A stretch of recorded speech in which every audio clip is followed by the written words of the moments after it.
Hey everybody. In this lecture we're going to begin our unit on Benjamin Franklin.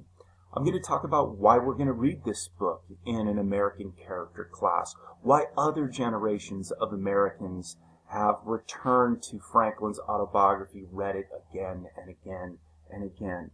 Also talk about some of the circumstances of the writing of the book and some of the details of Benjamin Franklin's life.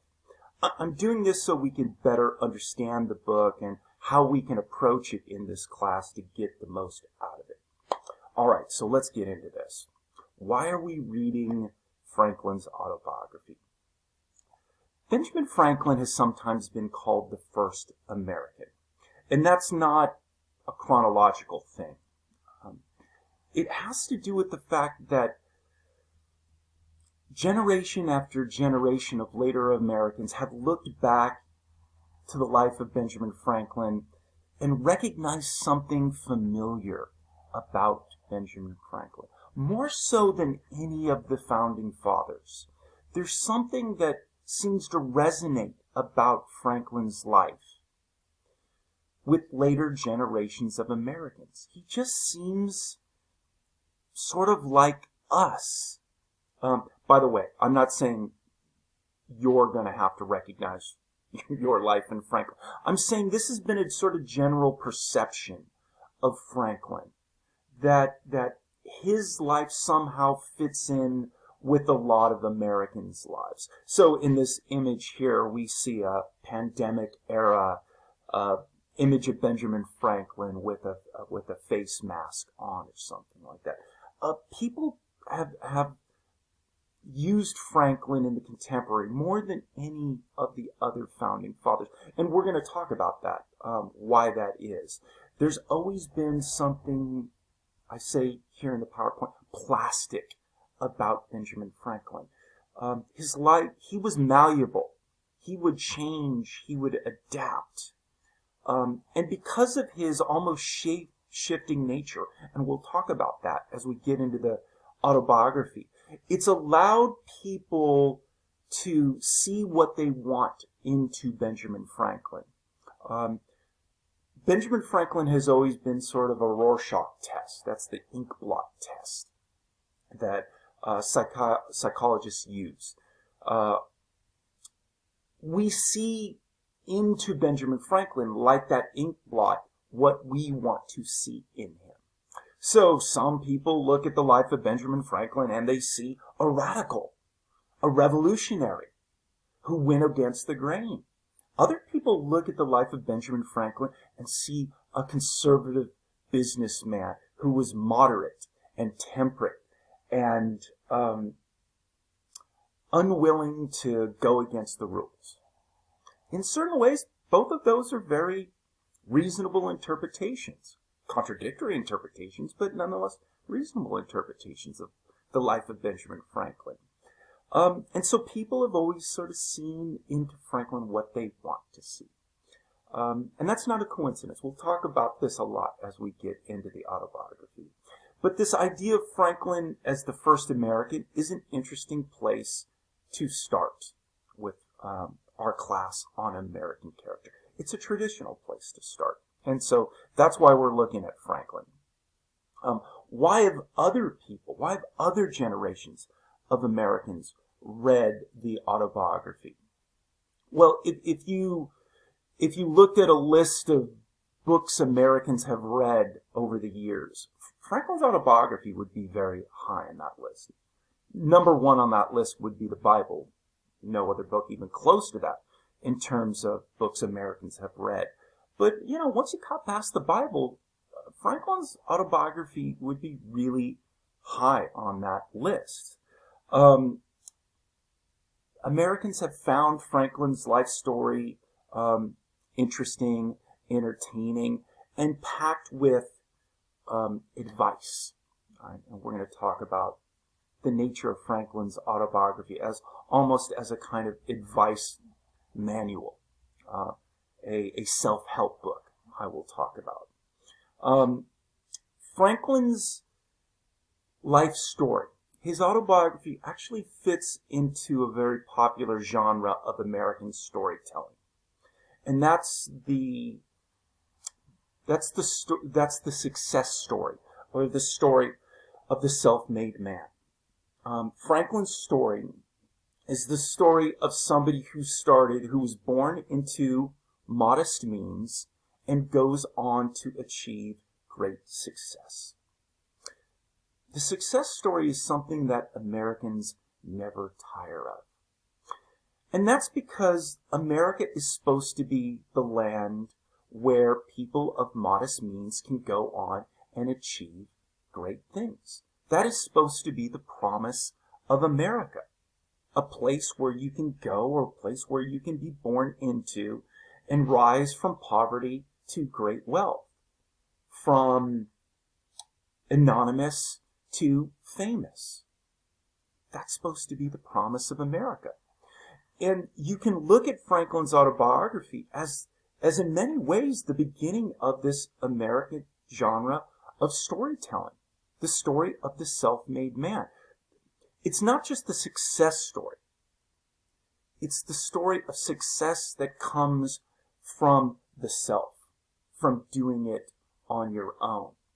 You know, don't get me wrong. Lots of cultures enjoy this idea of the success story. But the American twist on the success story is to emphasize how the individual does it, often himself. More recently, herself also. But traditionally, himself. Okay? For example, a traditional type of European success story might be, there's a boy that's born into poverty, an orphan. And the only remnant he has of his parents is half of a medallion that was with him when he was dropped off at the orphanage or wherever he was dropped off at. And he grows up, and the only thing he has from the parents is this half medallion.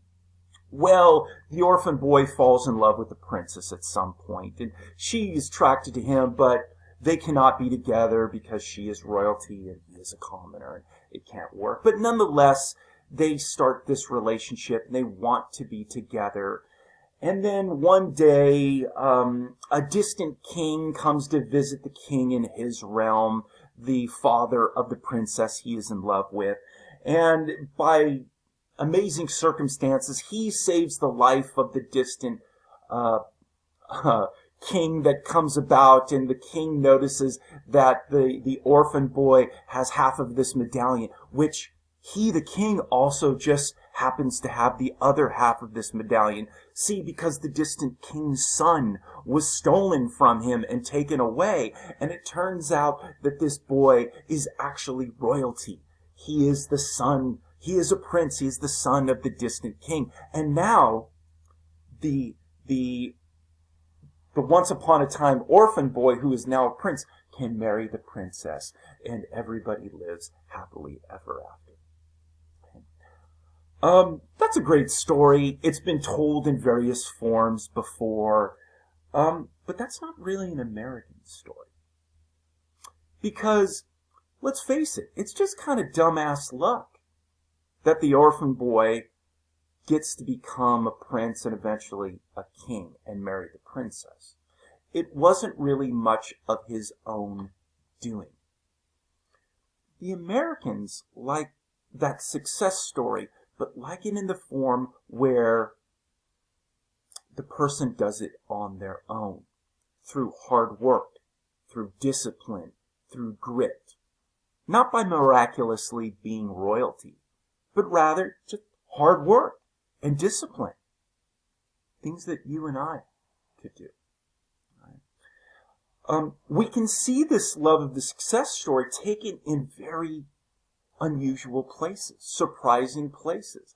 I would argue the gangster story, the story of the criminal that starts off as a petty criminal and goes on to become a kingpin, is a genre of the American self-made success story, just in a perverted form.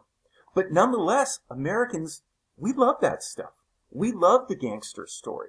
And part of the reason we love the gangster story is because we respect the gangster.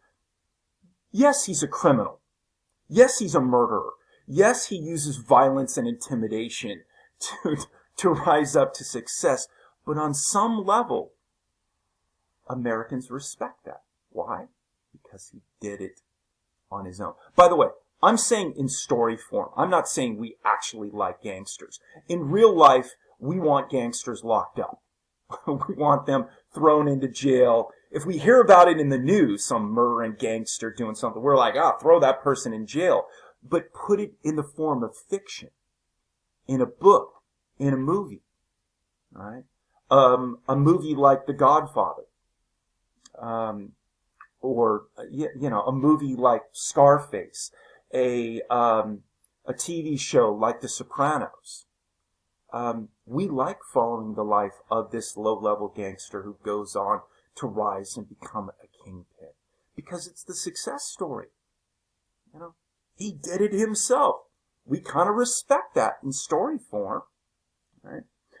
And so one of the reasons Americans have really resonated with Franklin's autobiography is because of this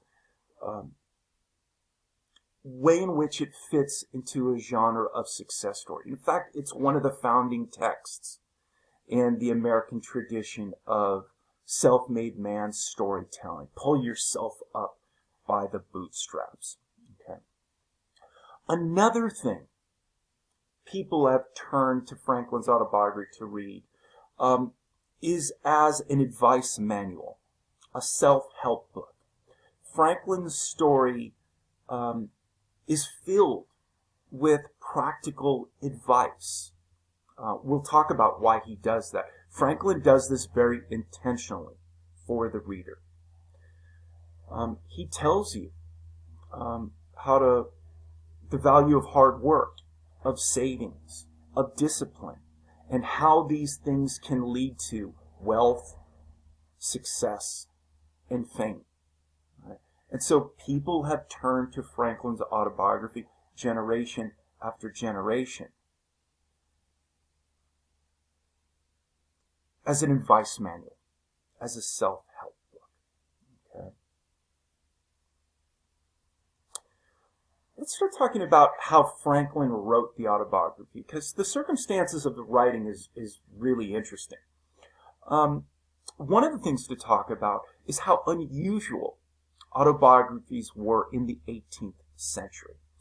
Franklin was born in 1706 and he died in 1790. And so Franklin's life spans most of the 18th century. We don't have anything like this from any of the founding fathers. None of the prominent founding fathers, other than Franklin, wrote an autobiography. No Washington, no Franklin, no Jefferson, no Adams, no Madison, no Monroe. None of them wrote autobiographies. And one of the reasons is that autobiographies were relatively unusual during that time. That might seem surprising to us because everybody to low-level, D-level celebrities write autobiographies these days. Autobiographies are a really common, popular form of writing now, but in Franklin's time, it was relatively unusual. So, why did Franklin write it? Well, one of the things you have to understand is Franklin never formally published the autobiography during his life. He didn't really intend for this to be a published book that was going to be available for everybody to read. In fact, as I'll talk about in a second here, he wrote this book sporadically through the course of his life and printed up copies and gave it to family and friends and never formally published it. It was only after Franklin's death that these various parts of what come to be Franklin's autobiography would be published and made and were made available for sale to the general public. Okay. So that, in a little way, helps explain why we have this. This was more of an informal thing for Benjamin Franklin than really some sort of project he intended to release to the entire world. And let's talk about the circumstances of the writing. It's interesting. Franklin's autobiography is almost always published, in 4 chapters or 4 parts. Part 1, 2, 3, and 4. Why 4 parts? Because there were 4 distinct periods in Franklin's life when he sat down to write his, we call it the autobiography, but what he always called it was his memoir. Sat down to write his memoir. I'll call it the autobiography through this because that's what we refer to it as. But just know that Franklin actually referred to it as his memoir. Okay. So in 1771, Franklin sat down to write the autobiography. He was 65 years old. At the time, he was in England as a trade representative for the colony of Pennsylvania.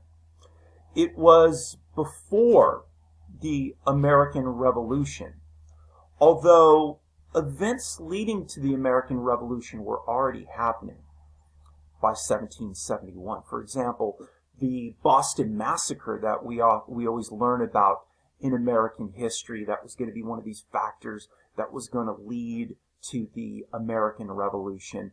The Boston Massacre happened in 1770, so a year before Franklin starts. So tensions are already happening between the colonies and Great Britain. But in 1771, Franklin was a trade representative to for Pennsylvania, his adopted home to Great Britain. Okay. He talks about his early life in part 1 up until his early 20s, where he starts his own printing business. And then he stops. And he kind of, at least it seems like, he thinks he's done with writing about his life. And it's not for another 13 years that Franklin begins writing. He doesn't start writing again until 1784, 13 years later. Now at this point, he's now in France as a trade representative, no longer for the colony of Pennsylvania, but the newly created United States of America. The Americans have won the revolution and are now an independent nation. And now Franklin is in France as a trade representative for America. Okay. I don't think it's a coincidence, by the way, that Franklin is writing his life story while he's not in his adopted, or his home, what was the colonies and now is a independent nation. I think being away from home perhaps made him homesick, or maybe reflective of his earlier life. So I think it's interesting but not coincidental that Franklin is not home when he's doing this writing about his life story. He's 78 years old when he's writing part 2. So in 1784, he sits down to write part 2. As we'll see, part 2 is short. Okay. It's not till 1788 that Franklin sits down to write part 3. And what's interesting about that year is Franklin was one of the people working on the new Constitution while he's writing part 3. The first attempt at a framework of government for the United States, the Articles of Confederation, didn't work out so well. It was too weak of a form of government. And so in 1787 and 1788, some of those old revolutionaries who had created the nation, along with some other new people, started working on a new constitution, the constitution that we still have to this day.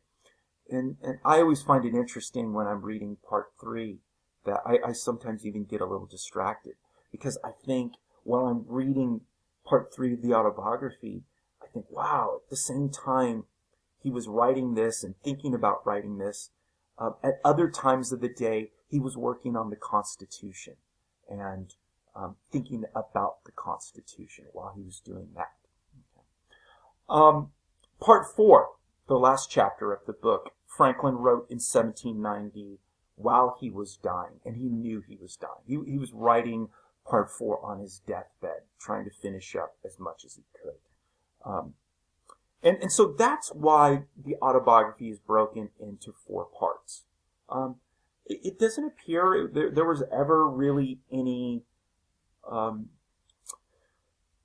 thought, at least not initially, to write a unified autobiography and offer it to the public.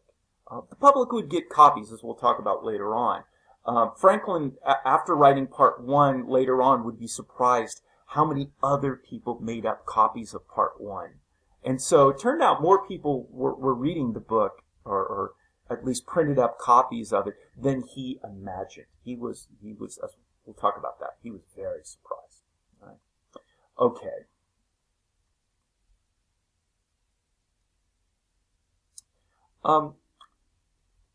I'm going to go into this in more detail. The next lecture, I'm going to read the first few paragraphs along with you in sort of a close reading of the first few. And I'm going to do that for 2 reasons. Okay.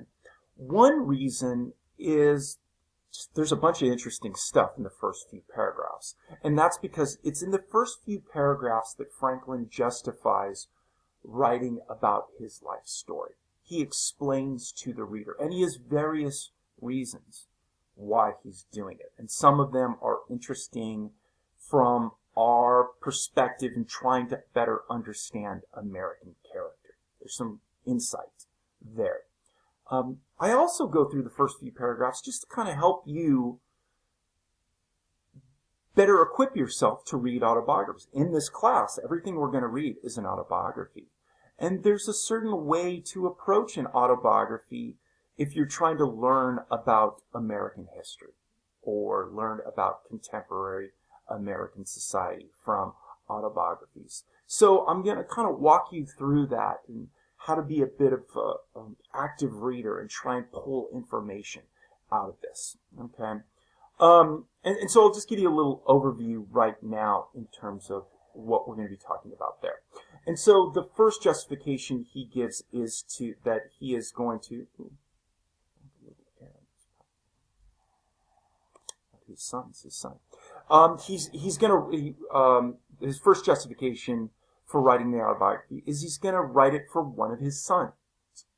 We'll talk about why only one of his children and what the circumstances when we get there. He also tells us he's offering his life as an example for other people to imitate. He admits, by the time he sits down to write part 1, Franklin's 65 years old. He's a fairly old man. And he's rich, famous, powerful, well-connected.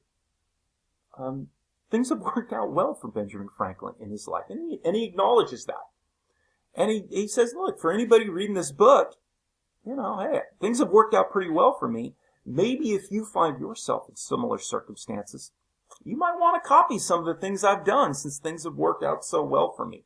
So Franklin holds himself up as a sort of blueprint to be copied. He tells the reader explicitly, sort of, that's one of the reasons I'm writing this, to help other people learn about this. Right? He gives some